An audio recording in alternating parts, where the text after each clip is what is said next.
So they have some sugar plum thing, a donut over at Dunkin' Donut, right? Yeah, they have a sugar plum macchiato, and then they have a sugar plum, evidently, donut. So I don't know if the donut tastes like sugar plums, but I know that the coffee is supposed to. It's like blueberry and raspberry, all kinds of these fruity flavors mixed up. It's beautiful, by the way. Okay, so since I've had some health things, and I had emergency surgery a month ago, and I had that procedure yesterday, oh, that was not fun. Thank you for praying. I'm working virtually, so I don't have the opportunity to be where Liz and TJ and Ian are. And they're across the street from a Dunkin' Donut. Oh, how convenient, huh? So they ran over. TJ ran over earlier this morning and got some of this stuff, paid for it, brought it back. And so now it's time to try it. So who has what? Are you trying everything? Well, we all have the macchiato. We bought one and split it 3 ways. Okay, and that's smart.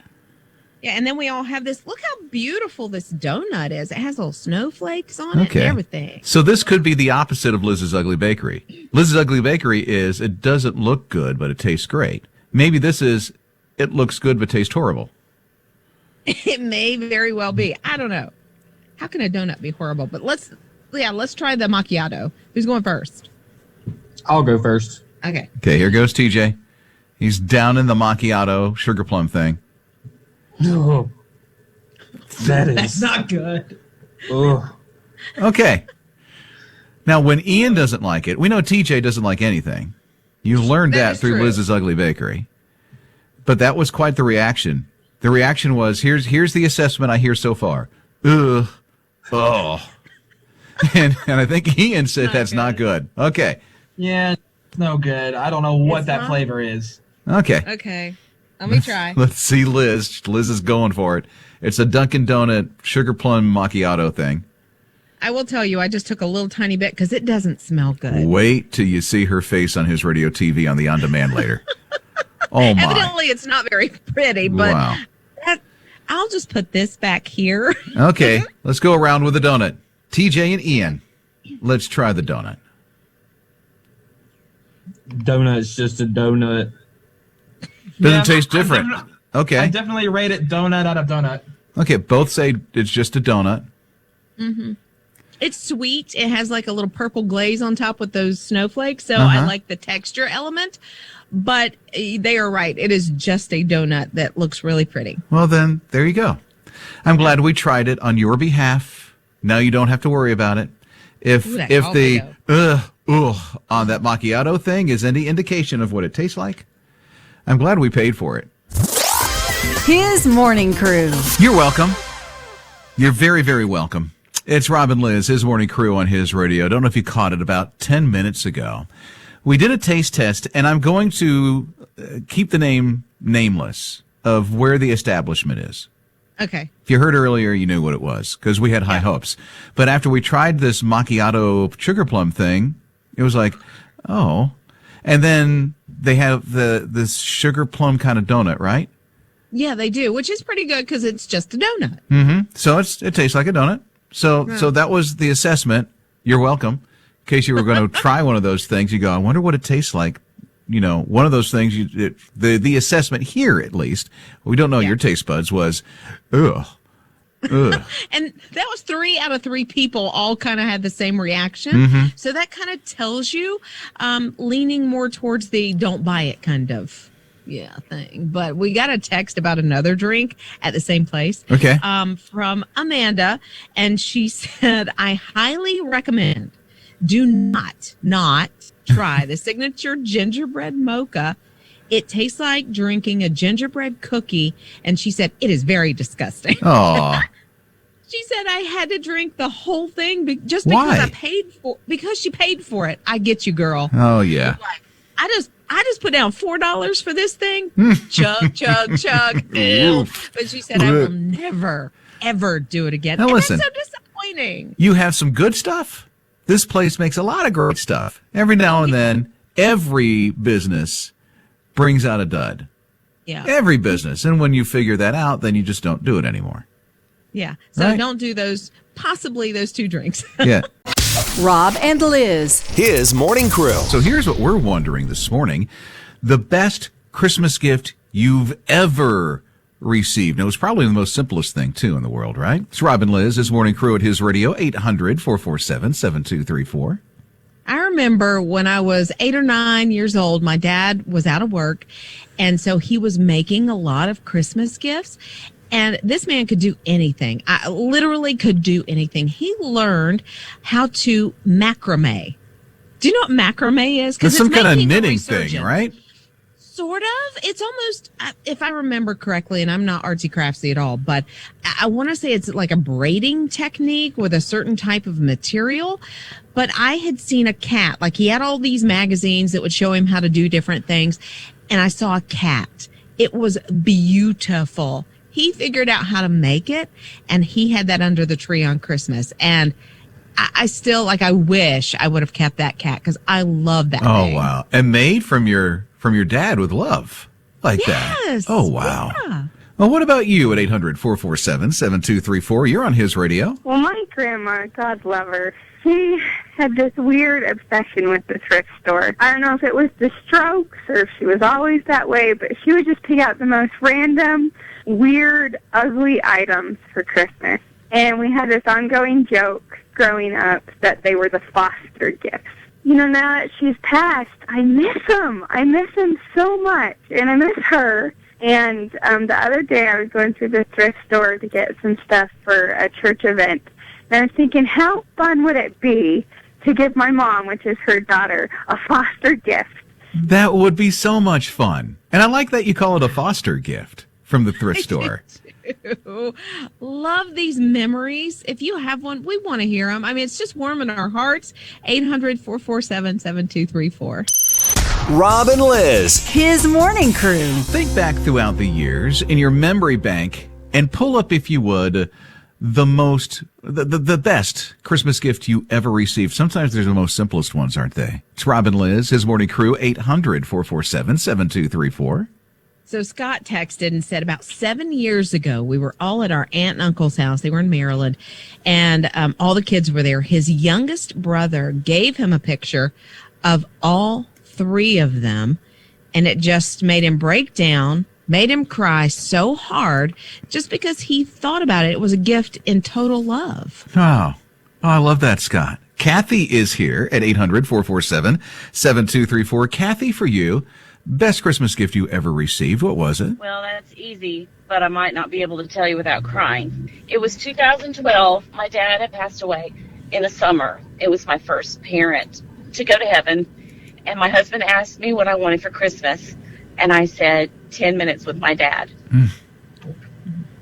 So, Christmas Eve, I was cooking. And he was in the living room going through old home videos. I had no idea what he was doing. He called me into the living room and had me sit down. And he put on a video of my dad at a birthday party we had for him when he turned 65. And I cried and I laughed, but it was the best gift I ever received because it did feel like 10 minutes with my dad. Your dad was so special to you. And my husband, oh my gosh. Oh, wow. We're crying with you this morning, Kathy. I get it. But it's good tears. It is, because somebody that would take, I think it took him hours, I don't know, to get it to just the right place and to find just the right video. Rob and Liz. His Morning Crew. Kelly said, my favorite gift is when my daughter comes home. Her name is Candace. She's a missionary with YWAM, and she's been stationed in France. And so every time she comes home, and she should get to come home next week, it looks like, that is the best Christmas gift ever. That's good. And YWAM, that's a cool organization. I have some friends that were at Hilo, Hawaii from YWAM and worked a great work out there. Yeah, they do some really good work, of course. But Mason also said, when I was about 11, my dad got me this crane machine that had little toys inside of it, and you could refill it after you won them and just play over and over and over. And so it was just one of the most memorable gifts he's ever had. That sounds like one of those machines like you see in an arcade that has a stuffed animal in it, and Yeah. you put the crane claw down, pick it up, and it never drops in the hole for you, but you get close. The right? candy one's fun. Yeah, the candy one. You could probably get some candy. Yeah. Well, hi, good morning. You're on His Radio. What about you? About 8 years ago, we had just spent a lot of money and a lot of time trying to figure out what all the grandkids wanted for Christmas and put a lot in energy and heart into it. And we watched them open those presents and then throw them aside and open the next one and then throw it aside.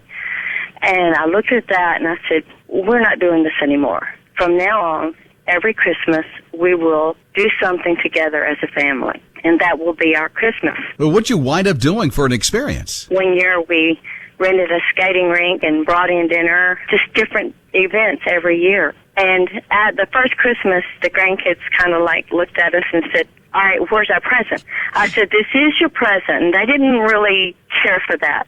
But after the event, we made them a picture album. And the next year, the very first thing they said was, what are we doing this year? I love it. It worked out for you. It just totally changed how we did Christmas. And we do that now every year. Mornings with Rob and Liz. It's as if Eddie Kenny in Apex has the right mindset of it all. Because in all actuality, he deserves the Guinness World Record in this one category when it comes to the number of Ironmen or triathlons that he has done. It's Rob and Liz, his morning crew on his radio.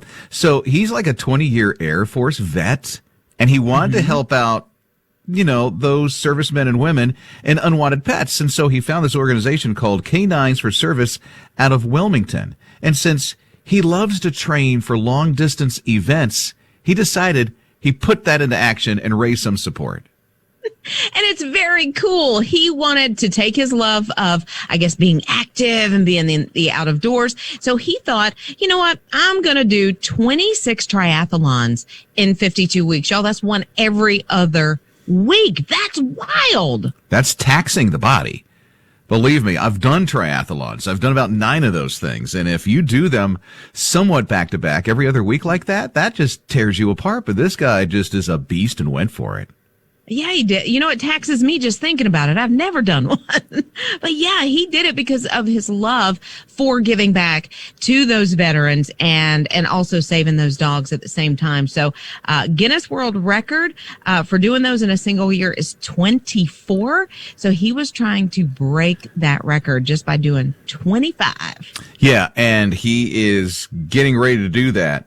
He'd settled on 26 in 52 weeks. So he's about number 25 this weekend. That means next weekend, when it's really cold, he'll wrap it up, which is really cool. Now, here's the thing. He's not doing the full Ironman. He's doing the half Ironman, which is really a big feat. That's over 70 miles of the run, the bike, and the swim. I did that backwards, didn't I? But anyway, you get the point. Now, here's the thing.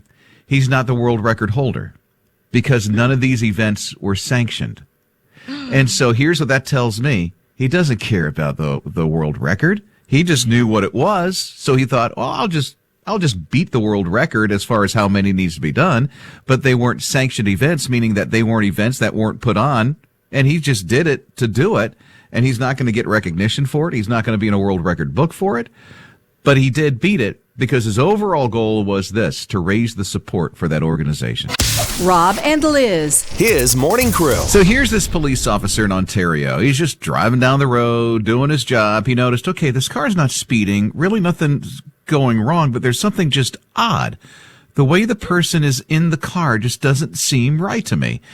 So he winds up pulling the car over, you know, just to make sure everything is okay. He goes up to the door, and then he noticed the dude is sitting in a lawn chair. Do what now? Lawn chair. And one of those fold-up types that you look back and see in the 70s, you know, the metal frame. And he's sitting in that at the driver's seat, at the steering wheel, driving down the road, completely unsafe. No seatbelt, I take it. No seatbelt. It's not attached to anything. He's just sitting there with a lawn chair. The other chair's ripped out. Don't know the story of what happened, but that car got impounded pretty quickly. That guy's not driving around in a lawn chair. Talk about so unsafe. That's like scary for not only him, but everybody else on the road as well, because you take a hard turn and you're slinging all over that car. So listen, I was over 300 pounds. Uh-huh. This was like over 15 years ago, and I'm driving the station vehicle. And while I'm driving down the road, this is how big I was. When I was driving down the road, the back of the chair broke, and I went backwards. Oh, like no. that. I wound up finding a speaker that was inside the vehicle and propped it up against the back of the chair so that it would sit forward and not lean back. Oh my god! But it was probably a weekend chair. Well, anyway, I weakened Robert. it pretty good. No. Liz. His morning crew. If you like to bake and you like to use unusual ingredients, you could win $5,000. Oh, okay. I'm in. Okay, here's my ingredients. I'll start with probably some flour. Then I'll get Not some. wacky. I'll get some mustard. Maybe some pepper. I don't know. Maybe some pepper. Okay. Chocolate chip. I can really come up with a wacky cookie recipe. Okay, if you can make that mustard pepper cookie that you're talking about taste good, you might be in the running, but I'm going to say no. But there is a contest by the Reynolds Corporation, and what they're doing is they're looking for 5 different cookies they're going to feature in their 21-day cookie countdown, not this year, but next year. But they want you to use really wacky ingredients. And it could be mustard. Honestly, if you could put mustard in a cookie and make it taste good, I think you'd have a pretty good shot. See, I used to make a maple bacon cupcake for my son's birthday, but I think that's kind of been done now, so it's not necessarily wacky. So I got to find something else. Anyway, the deadline, you got to come up with it quick. Uh-huh. The deadline is on Tuesday. Oh, that is quick. That is super, super quick. But put mustard in your maple thing, and then that'll be wacky. It'll be real wacky. Add some onions. Yeah, onions? Yeah, a little bit of liver. Put little chunks of liver in it. That's wacky. Just remind me never to come to your house for dinner. Speaking of cookies, by the way, the virtual cookie swap at His Radio is not done until the 19th. So you got a week. Is it a week or 2? You got 2 weeks now. Yeah, 2 weeks. To get yours in and win one of those fancy schmancy limited edition Lizz's Ugly Bakery aprons. Do it at hisradio.com, on the My His Radio app, or text the word cookie to 800-447-7234. His morning crew. Francesca and Chantal, and they were close as sisters could be. And they made a pact when they were younger that if something happened to either one of them, they promised each other they would take care of each other's families, which is so cool. So earlier this year, unfortunately, Chantal passed away. She had COVID, and she had quite a few kids. She had 5 kids. All right. She had, Francesca ended up taking, after her sister passed away, her nieces and nephews, all 5 of them. She already had 7 kids of her own. That's a lot of kids. But she stepped up and she said, you know what? I now have children that are ages 1 to 17.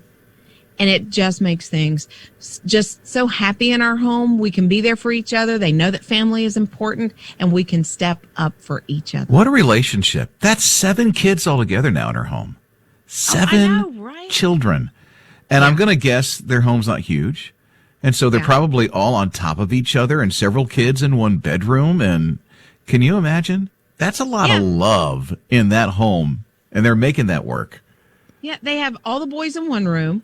All the girls are split up in 2 rooms. Very smart to split the girls up like that. Mm-hmm. Guys can just be all crammed in together, but girls need their space a little more, it feels like. But yeah, she said they're just making the best out of the situation, and with love, we can get through it all. Yeah, and now they just have to work out the bathroom routine.